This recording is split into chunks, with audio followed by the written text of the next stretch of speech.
Yes class, good morning. आज बेटा हम आरोह में पढ़ेंगे गद्य। ठीक है, और उस गद्य में पढ़ेंगे हम हजारी प्रसाद द्विवेदी जी द्वारा रचित सीरीज के फूल। ठीक है बेटा, हजारी प्रसाद द्विवेदी जी के विषय में पहले हम यहाँ पे पढ़ेंगे। इनका जन्म सन 1907 में भारत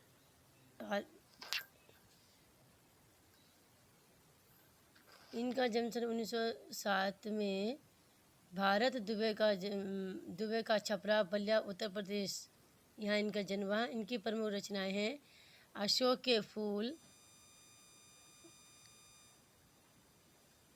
के फूल, कल्पलता, विचार और वितर्क कूटज, विचार प्रवाह, आलोक पर्व, प्राचीन भारत के कलात्मक विनोद, ये इनके निबंध संग्रह बेटा।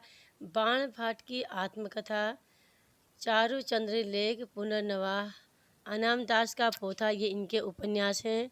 सूर साहित्य, कबीर, मध्यकालीन बोध का स्वरूप, नाथ संप्रदाय, कालिदास की लालित्य योजना, हिंदी साहित्य का आदिकाल, हिंदी साहित्य की भूमिका, हिंदी साहित्य का उद्भव और विकास, ये इनके आलोचनात्मक ग्रंथ हैं।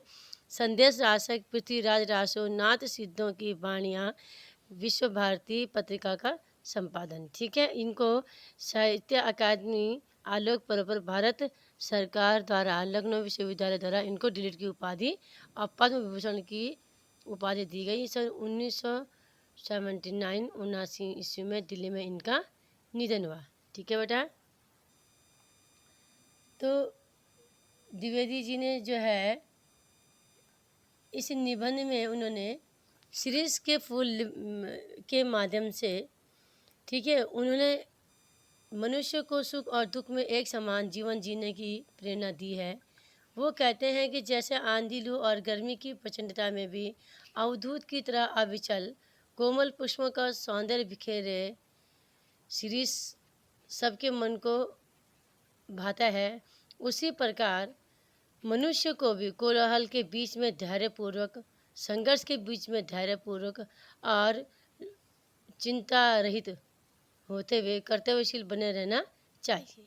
ठीक है, सीरीज के पुराने फलों की अधिकार लिप्स, खड़खड़ाहट और नए पत्ते फलों द्वारा उन्हें धक्याकर बाहर निकालने में लेखक साहित्य, समाज व राजनीति में पुरानी और नई पीढ़ी के द्वंद्व को संकेतित करता है तथा स्पष्ट रूप से पुरानी पीढ़ी और हम सब में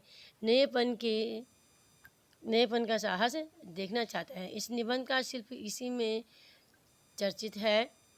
ठीक है, तो बेटा इस प्रकार जो है हजारी प्रसाद द्विवेदी जी ने जो है क्या हम लोगों को सुख दुख में एक समान, अनासक्त, मतलब जो है धन ऐश्वर्य से रुक्त दूर हो, इन सब से दूर रह कर के जो है उन्होंने जीवन जीने की प्रेरणा दी है। अब लेखक कह रहे हैं कि जहाँ पर बैठ के लेखक लिख रहे हैं उनके आगे पीछे दाएं बाएं सीरीज़ के अनेक पेड़ हैं, जहाँ पर वो कि जेठ की जलती धूप और जबकि धरती क्या है, अग्निकुंड की बनी हुई है, मतलब इतनी खतरनाक धूप पड़ी है और सीरीज जो ऊपर से लेकर नीचे तक फूलों से लद गया है। कम फूल इस प्रकार गर्मी में फूल सकने की हिम्मत रखते हैं, मतलब बहुत कम ऐसे फूल होते हैं जो कि गर्मियों तक भी जो है खिलते रहते हैं, महकते रहते हैं। अधिकांश फूल जो है बसंत ऋतु के पश्चात मुरझा जाते हैं। ठीक है, लेकिन सीरीज के माध्यम से कवि ने कहा है कि वो ऐसे एक अनासक्त योगी की तरह हैं जो कि सुख दुख में भी क्या करते रहते हैं, समाज के लिए जो है प्रेरणा देते रहते हैं। ठीक है, तो कबीरदास जी हजारी प्रसाद द्विवेदी जी कह रहे हैं कि सीरीज का फूल ऐसा फूल है जो कि अत्यधिक गर्मी में भी, लू में भी खिलता रहता है। लेखक ने सीरीज के फूल को कालजयी अवधूत की संज्ञा दी है क्योंकि यह अकेला ऐसा ही फूल है जो भयंकर गर्मी की तपन में भी खिला रहता है। जिस प्रकार गर्मी में अन्य समस्त फूल सूख जाते हैं, उनमें यहाँ सीरीज गर्मी में संघर्ष करता हुआ खिला हुआ दिखाई देता है। सीरीज का फूल बसंत के आगमन के साथ ही लहक महक उठता है बेटा, और यह आषाढ़ तक निश्चित रूप से मस्त बने रहता है। भादों के महीने में भी यह खिलावा फूला हुआ रहता है। भयंकर गर्मी जिसमें प्राण उबलने लगते हैं, उसमें भी यह खिला हुआ रहता है। तो मतलब ये मनुष्य को प्रेरित करता है कि चाहे कितनी भी विषम कठिन परिस्थिति क्यों न हो, हमें अपने धैर्य को बनाए रखना चाहिए। ठीक है, कोलाहल होता है, जीवन में संघर्ष होता है, कई प्रकार की संघर्ष का सामना करना पड़ता है, तो उनसे हार न मानते हुए हमें जो है क्या करना चाहिए, अपने कार्यों पर अटल रहना चाहिए। भादव के महीने की भयंकर लू तथा उमस से जब हमारे प्राण उबलने लगते हैं, हृदय सूख जाता है, इस भयंकर गर्मी में सभी पेड़ पौधे झुलस जाते हैं, लेकिन अकेला शिरीष का फूल ही ऐसा है जो इस लू में भी खिलता रहता है। तो बेटा भयंकर लू से संघर्ष करता हुआ यह निरंतर महकता रहता है। इस प्रकार शिरीष का फूल अपने जीवन की अजेयता का मंत्र का प्रचार करता है। ठीक है, जिस प्रकार कबीरदास जी थे बेटा, वो क्या करते थे, वो समाज से वो किसी प्रकार की क्या उनकी ऐसी इच्छा नहीं रहती कि लोग मेरी तारीफ़ करें, प्रशंसा करें, मुझे भला कहें बुरा कहें, ऐसा कुछ नहीं। ठीक है, लोग उनको कुछ भी कहते थे, अपशब्द कहते थे, तो वो क्या करते थे, उनको कुछ फ़र्क नहीं पड़ता था, लेकिन वो समाज के कार्यों में लगे रहते थे। ठीक है, तो इनका सीरीज़ के फूल के लिए आगे लेकर अगले पैराग्राफ में कहते हैं बेटा कि पुराने कवि बकुल के पेड़ में मजबूत दोलाओं को लगा देखना चाहते। दोला कहते हैं बेटा, किसको कहते हैं, झूलों को। ठीक है, लेखक ने कवियों की यह बुरी आदत मानी है, वे व्रजन को एकदम ख्याल नहीं करते। लेखक के अनुसार लोग क्या करते हैं, दूसरे का ही जो अच्छा फ़ायदा उठाते हैं। लेखक सीरीज़ की डाल पर कोमल शाखाओं रूपी नायिकाओं के झूलने की कल्पना करता है। अब क्या होता है, आगे लेखक कह रहे हैं कि सीरीज़ का फूल संस्कृत साहित्य में बहुत कोमल माना गया है। मेरा अनुमान है कि कालिदास ने यह बात शुरू में प्रचार की होगी। ठीक है, उनका इस पुष्प पर बहुत कुछ पक्षपात था, मेरा भी है। कहे गए सीरीज़ का फूल केवल भौरे के पौधों की कोमल दबाव को ही सहन कर सकता है, लेकिन पक्षियों को नहीं। मतलब पुराने जो कवि कालिदास जी वगैरह थे, वो ये सोचते थे कि सीरीज़ का जो फूल है वो क्या करते हैं, वो बिल्कुल इतने कोमल होते हैं कि वो जो भौरों के वजन को तो वो सहन कर सकते हैं, लेकिन पक्षियों को वजन को सहन नहीं कर सकते हैं। ठीक है, आगे लेखक कह रहे हैं कि बसंत के आने पर बसंत के आगमन पर वनस्थली पुष्प पत्र से क्या प्राप्त होती है, इधर यत्र तत्र सर्वत्र फूल खिले हुए रहते हैं। बसंत के आने पर सीरीज़ के पुराने फलियों के आकार में तो बुरी तरह खड़खड़ाते रहते हैं। मतलब जो पुराने होते हैं वो उनको झड़ना तो चाहिए, लेकिन वो नहीं झड़ते, वो वैसे के वैसे मतलब वो यथा स्थिति में बने हुए रहते हैं। इस गद्यांश में लेखक उन नेताओं पर व्यंग्य करता है, ठीक है बेटा, जो किसी तरह ज़माने का रुख नहीं पहचानते। मतलब उन नेताओं को जो कि अपने स्वार्थ में लगे रहते हैं, उनको समाज की कोई चिंता नहीं रहती है। जब तक कोई नई पौध के लोग उन्हें धक्का मारकर निकाल नहीं देते, तब तो वो जमे रहते हैं। आपने सुना होगा कई बार बेटा कि फलाने नेता ने जो है इतने सालों से क्या करा, उन्होंने राज के भवन का किराया नहीं भरा, और वो नेता पद से अलग अलग होने के पश्चात भी जो है वो सरकारी भवनों पर कब्जा करके बैठे रहते हैं। ठीक है, तो अब आगे लेखक कह रहे हैं कि उन पुराने नेताओं को सावधान हो जाने की बात लेखक कहता है, जो किसी प्रकार समाज की चिंता नहीं करते हैं, जब तक कि कोई उनको नया नेता जो जिसे हम चुनकर भेजते हैं वो धक्का मार कर निकाल नहीं देते। उसी प्रकार सीरीज़ के पुराने फलों के लिए भी लेखक कहते हैं।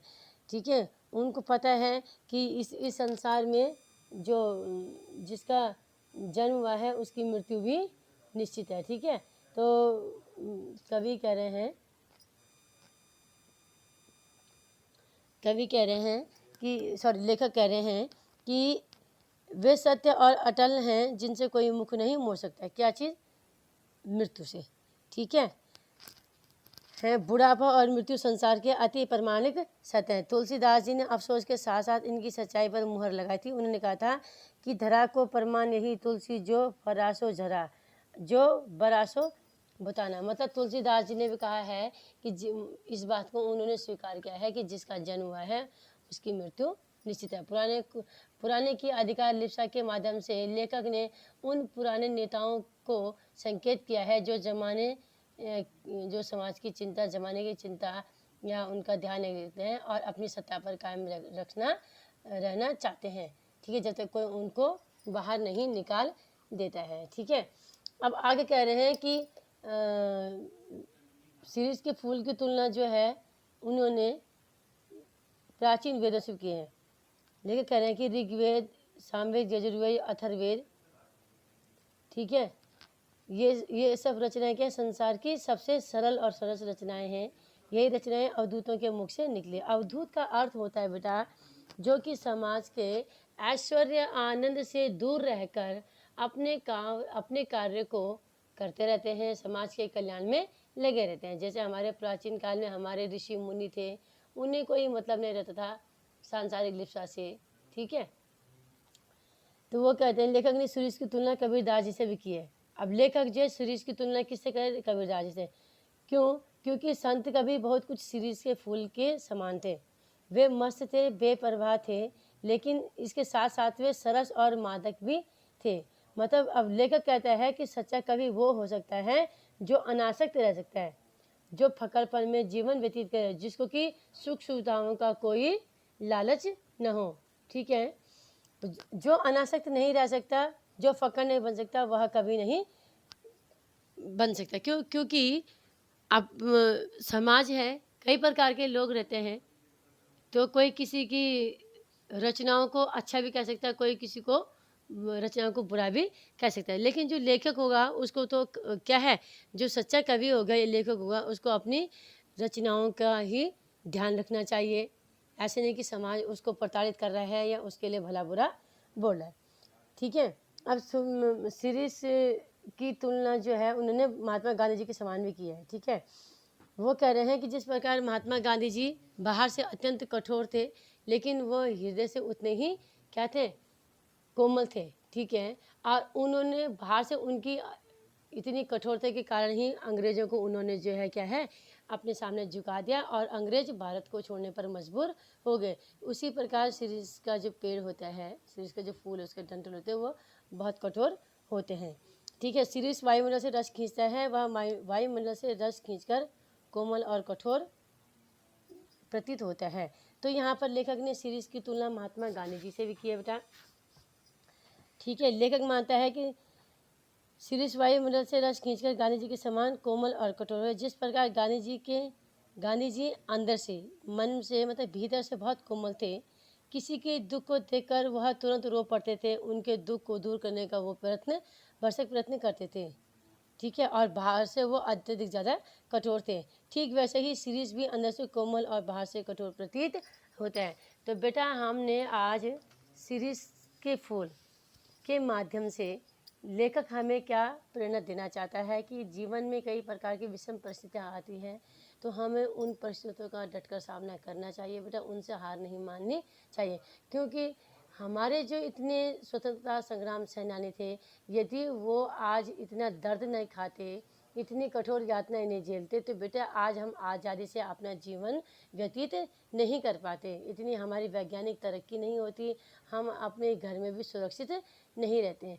तो बेटा कहने का मतलब यह है कि कई प्रकार के क्या आते हैं जीवन में, कष्ट आते हैं, समस्याएं आते हैं।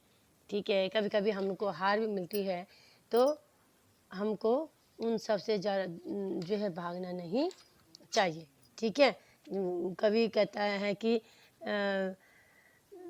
जैसे संसार में बुढ़ापा और मृत्यु शाश्वत है, फिर भी वो यहाँ पे हम लोगों को यहाँ टिके रहने की कामना व्यर्थ है। ठीक है, तो उसी प्रकार जो है हमको अपने आगे के जीवन को सफल बनाना चाहिए, समाज के प्रति हमें समर्पित होना चाहिए। ठीक है, महान वही व्यक्ति बनता है बेटा जो कि प्रतिकूल परिस्थितियों से संघर्ष करके अपने अनुकूल बनाने की शक्ति रखता है। परिस्थितियों से हार मानने वाला जीवन की राह में कभी सफल नहीं हो सकता है। ठीक है, कालिदास जी की सौंदर्य चेतना, कबीरदास जी का अक्खड़पन, अनासक्त, सुमित्रानंद पंत जी की अनासक्ति और गांधी जी की कोमलता, कठोरता, सभी क्या है शीरीष के फूल के समान ही थे। तो इस प्रकार कई प्रकार के कवियों का उदाहरण दे करके बेटा आपको चैप्टर समझाया गया है। मैं इस चैप्टर से संबंधित आपको अर्थगत संबंधी प्रश्न भेजूंगी बेटा, आपने वो करना है। अभ्यास प्रश्न उत्तर भी भेजूंगी, आपने वो करना है। इससे सबसे पहले आपने जीवनी हजारी प्रसाद द्विवेदी जी की जीवनी और शब्दार्थ करने हैं। और बेटा आप लोग हिंदी की जितनी चारों पांचों कॉपियाँ हैं आपने अपना काम उसमें कंप्लीट करना है, क्योंकि आप 2 नवंबर से आपके विद्यालय खुलने वाले हैं। आप लोग प्रॉपर आएंगे तो आपकी कॉपियाँ चेक होंगी, तो इसलिए आपका काम पूरा होना चाहिए, क्योंकि हम आप लोगों को लिख लिख करके आंसर क्वेश्चन आंसर भेज रहे हैं, तो आपका भी फ़र्ज़ बनता है कि आप जो है अपने कार्य को पूरा करें। और बेटा आप बोर्ड एग्ज़ाम वाले बच्चे हो तो तुम्हें जो है अच्छे ढंग से अपनी मेहनत करनी चाहिए, ठीक है? Okay bye.